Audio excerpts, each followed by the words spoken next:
Hey you guys, welcome back to my channel. If you're new to my channel, my name is Del and you're here to be extra with Del. If you're new to my channel, I usually vlog about pageantries, fashion, but I'm from Los Angeles, so I'm actually very near some of the fires that have occurred here in Los Angeles, really destructive fires that have occurred recently here in Los Angeles. And today in this video, I'm just gonna give you guys just a little bit of my experience and what I saw during my experience from afar, as well as seeing things from up close and personal, you guys. So so just brace yourself. So it's not going to be like a usual fun, shady type of content today, you guys. So I want to give you guys just kind of like the seriousness of what it was like going through all of this.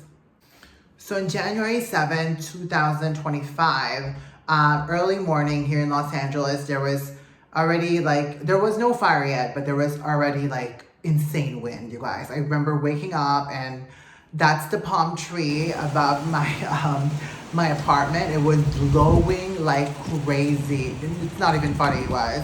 And so, I was like, okay, it's windy. I mean, we've experienced windiness before. We always get them around this time here in Los Angeles, or even sometime later on in spring or something like that. We get it. So it wasn't a shock to me, but that morning I went to go pick up something for my dad, a new TV for my dad. And you guys, I saw a huge cloud of smoke right above, kind of like near where the mountains are. So I was like, oh wow, there's a fire. So at that moment, immediately I knew that there was gonna be some tragedy that might possibly happen, because the wind was so insane, you guys. And then I think by 1 o'clock, I think that's when the smokes got bigger and bigger. The wind got stronger and stronger. And finally, nighttime hits. That's when the wind got even crazier. And that's when the news broke out that the city of Palisades is on fire, as well as a city called Eaton in near Pasadena area. And man, I was so terrified. Even there was a constant blackout. Like the lights would come off just randomly, and everything is so dark for like a minute, and all you hear is the wind going whoo, whoo, whoo, like hitting my my plants were hitting my windows. It was really, really scary, you guys. I mean, to the point that my mom and my neighbors were texting me oh my God, that was so scary. What's going on? And at this time we already knew what was happening in all these areas. And I was honestly really scared. And I started putting together my important documents and stuff like that. So just in case the fire goes this way, towards the east, then I'd be ready to with my important documents and stuff for work and stuff like that. So, I mean, it was really, really insane, you guys, till the very next morning. That's when things got even worse, you guys. I mean, the wind still kept blowing and blowing. And I think that was the day. The next day is when I went for a run, because I live by a mountain, a small one, not a big one. And I think I posted that on my Instagram. And the smoke was just insane. And the wind was still really, really insane, you guys. Usually it'll die down, but it never died down, you guys. And then in addition to that, there's two fires. There are two massive fires. So the entire city of LA is just engulfed. And then later on Wednesday night, maybe 6, 7 p.m., another fire broke out kind of near me also, in Hollywood. So I'm not too far. I'm not close to the one fire called Eaton Fire, but I'm close to the Sunset / Hollywood fire and Pasadena, the Palisades one. Those two fires were those are 10 minutes away from me, I mean, yeah, sure, it's by mileage, it's not close, but the wind was so crazy that I was legit terrified that it was just gonna blow all kinds of embers everywhere in LA. And so it finally You know, next day, the next Thursday, finally it kind of settled. The wind settled. You guys, it was so quiet. It was so quiet in LA. Nobody was on the road. I drove to the area. I decided to drive to the area of destruction, you guys, and I mean, there was just something really eerie about Los Angeles that day where it was just so quiet and like nobody's out, even like bars and like restaurants were closing early. So at this point, I didn't know, but we were actually on a mandatory curfew, so we couldn't be out in the street, especially in the destructed area. Until 6 a.m. to 6 p.m. we couldn't be out, you know? So it felt like pandemic part two. I mean, probably worse, because when I saw the destruction, you guys, I couldn't believe what I saw. It was incredibly, like, insanely tragic.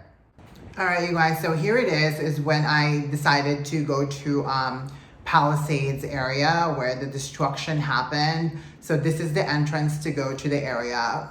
It's a very wealthy area. There's a lot of actors and celebrities. One of them is Paris Hilton, who actually, I was trying to go to her place also, just, you know, just to see, you know, it's that's hot, you know, that's hot queen. Oh my God, the irony of it all.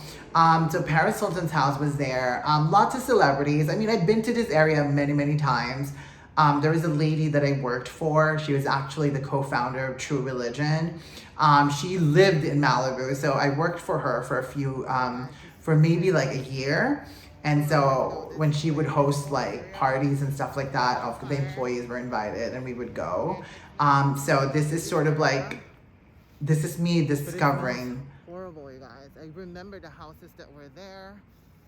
It was really bad, you guys. And the smell was really, really awful, you guys. It was the kind of smell you only smell after. I'm not, you look at that car, you guys, it's all like, ooh. I could only imagine this is how it smelled when post-World War or something, you know, like if you're in the middle of war. But it was just flattened, you guys. There's places, these houses, there's restaurants there, there's clubhouses there that were just something that I've seen, you know, most of my life, you guys. So, you know, I've lived in LA since I was 9 years old, you guys, and I've lived here for quite some time. So this is pretty much, I love LA, and to see it destructed like this, look at that tree burnt down, that house was still on fire when I saw it. My heart broke, you guys. I mean, it was just, I couldn't believe what I was seeing. I mean, and you know, recently I have been watching a lot of like the Tsunami 2024 anniversary episodes on YouTube, and like that sort of like, I was watching that previous to the fire. I was like, oh wow, what a disaster. I feel so bad. I mean, I couldn't imagine, like, you know, waking up to that kind of destruction. And then the LA fires happened, you guys. I couldn't believe it. I mean, legit, I couldn't believe everything was burnt down. And the irony of it all is that having this beautiful ocean in the back and then destruction right, you know, below my feet, you guys. It's really an irony. It's crazy, crazy, crazy. And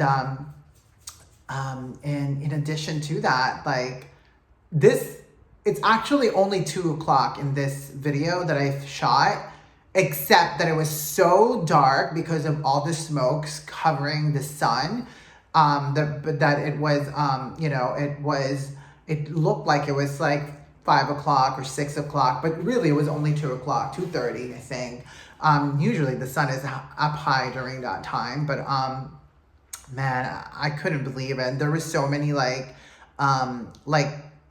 wires that have fallen off, that fallen down due to the wind. You know, the wind was really crazy, you guys. I think the wind really was the biggest I mean, again, we've gone through like fires like this and we've always been able to kill it.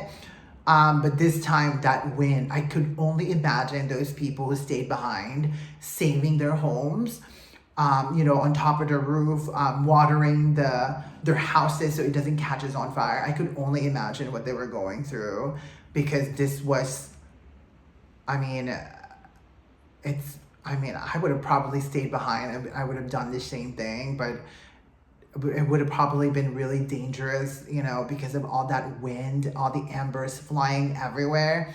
So definitely the wind was the biggest factor to all of this, because it was the firefighters and the airplanes that just dropping water, they couldn't fly up because, or the helicopters as well, they couldn't fly up in the air because the wind was going like 60 to 80 miles per hour. So you guys, no joke, it was like hurricane, tornado, typhoon type of wind. So I mean, that's just so difficult to battle. I mean, look at that porch, you guys, the balcony, it's insane.